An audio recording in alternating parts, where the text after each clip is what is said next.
स्वागत है आज की इस खास चर्चा में। आज हम बात करने वाले हैं एक ऐसे रणनीतिकार की जिन्होंने भारत के इतिहास की दिशा ही बदल दी, छत्रपति शिवाजी महाराज। बिल्कुल।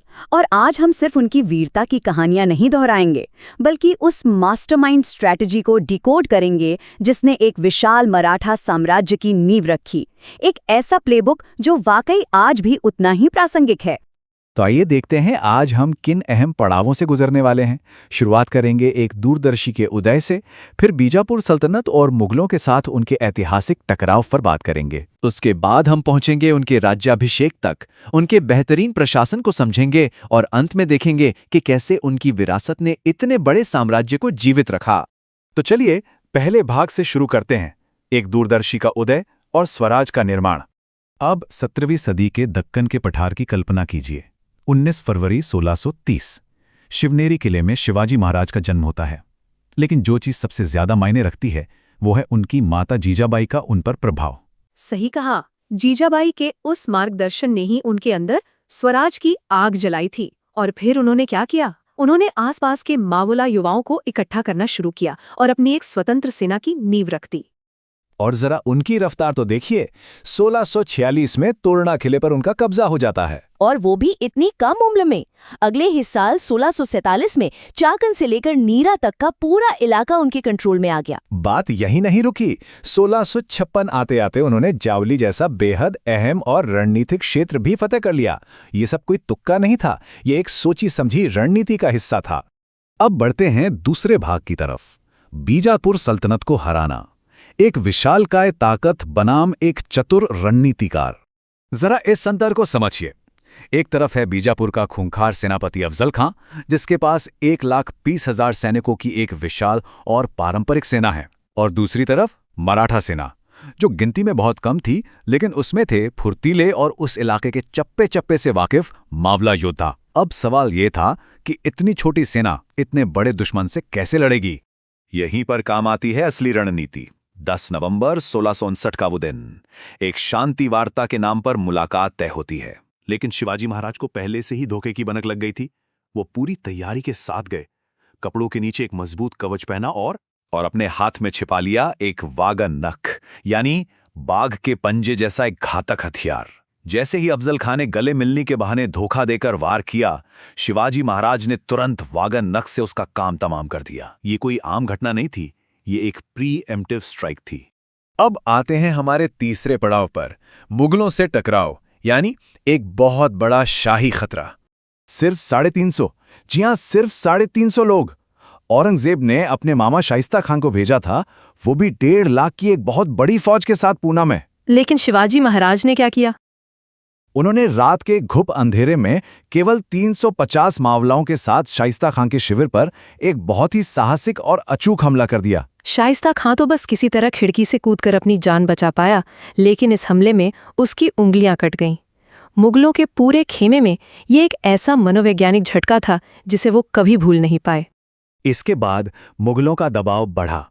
1665 में पुरिंदर की संधि होती है, जिसमें उन्हें अपने 23 किले मुगलों को सौंपने पड़ते हैं। फिर आता है वो मशहूर वाकया जब औरंगजेब उन्हें आगरा बुलाता है। वहां उनका भारी अपमान होता है और उन्हें बंदी बना लिया जाता है। लेकिन क्या वो हार मानने वाले थे? बिल्कुल नहीं।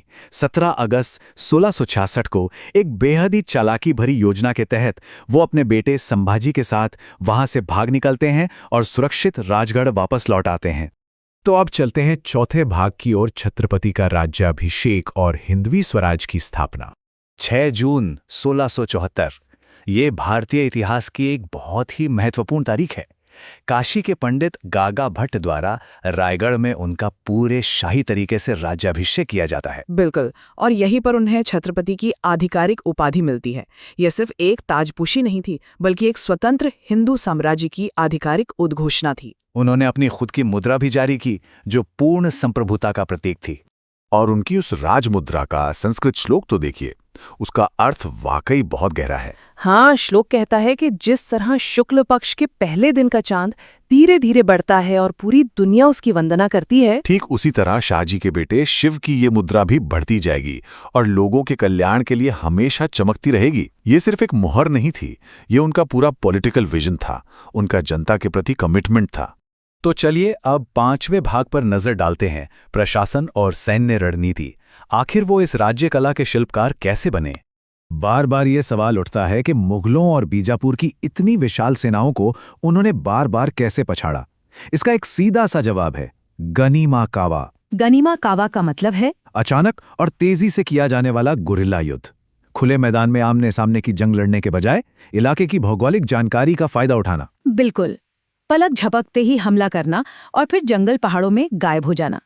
बड़े बड़े दुश्मनों के खिलाफ ये रणनीति एक गेम चेंजर साबित हुई। लेकिन वो सिर्फ एक योद्धा नहीं थे, एक बहुत बेहतरीन प्रशासक भी थे। उनके पास 8 मंत्रियों की एक परिषद थी जिसे अष्टप्रधान कहा जाता था। हाँ, जिसमें पेशवा प्रधानमंत्री थे, अमात्य वित्त संभालते थे और सचिव आधिकारिक पत्राचार देखते थे। मंत्री आंतरिक मामले देखते थे, सेनापति मुख्य कमांडर थे, सुमंत के पास विदेशी मामले थे और न्यायाधीश चीफ जस्टिस थे, जबकि पंडित राव धार्मिक मामलों के प्रभारी थे। मतलब आप सोचिए कि उस दौर में भी शासन की ये व्यवस्था कितनी सुलझी हुई और विकेंद्रीकृत थी। और बिना एक मजबूत अर्थव्यवस्था के कोई साम्राज्य कैसे टिक सकता है? उनका राज्य मुख्य रूप से मानक भूमि कर पर चलता था। लेकिन इसके अलावा उनके पास राजस्व के 2 और बहुत ही स्मार्ट तरीके थे, चौथ और सरदेशमुखी। सही कहा, चौथ वो टैक्स था जो वो पड़ोसी राज्यों से उनकी सुरक्षा सुनिश्चित करने के बदले लेते थे। इन टैक्स सिस्टम्स ने उस बढ़ते हुए साम्राज्य को एक बहुत ही ठोस वित्तीय आधार दिया। अब हम आते हैं अपने आखिरी भाग पर, विरासत और साम्राज्य का अस्तित्व। ये समझना बहुत जरूरी है कि उनके जाने के बाद क्या हुआ। 1680 में छत्रपति शिवाजी महाराज का निधन हो जाता है, लेकिन उन्होंने जिस सिस्टम की नींव रखी थी उसका असली टेस्ट अब शुरू होता है। मुगलों को लगा कि अब तो मराठा साम्राज्य खत्म हो जाएगा। 1689 में मुगलों ने उनके बेटे संभाजी को बंदी बनाकर बहुत ही क्रूरता से मार डाला, लेकिन मराठा झुके नहीं।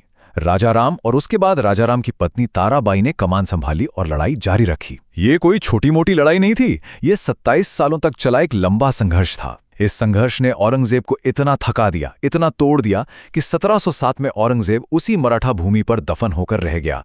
और यही चीज हमें आज के हमारे सबसे बड़े और अंतिम सवाल पर लाकर खड़ी करती है। जरा सोचिए, एक ऐसा नेता जिसने मुट्ठी भर स्थानीय मामलों के साथ शुरुआत की थी, उसने एक ऐसा प्रशासनिक और सैन्य तंत्र कैसे खड़ा कर दिया जिसने उस समय के सबसे ताकतवर मुगल साम्राज्य को पूरी तरह से पस्त कर दिया। ये सवाल वाकई सोचने पर मजबूर करता है। उनकी बनाई रणनीतियां सिर्फ इतिहास नहीं हैं, बल्कि लीडरशिप का एक ऐसा प्लेबुक है जो आज भी हम सबको हैरान करता है। आज की इस चर्चा में हमारे साथ जुड़ने के लिए बहुत बहुत शुक्रिया।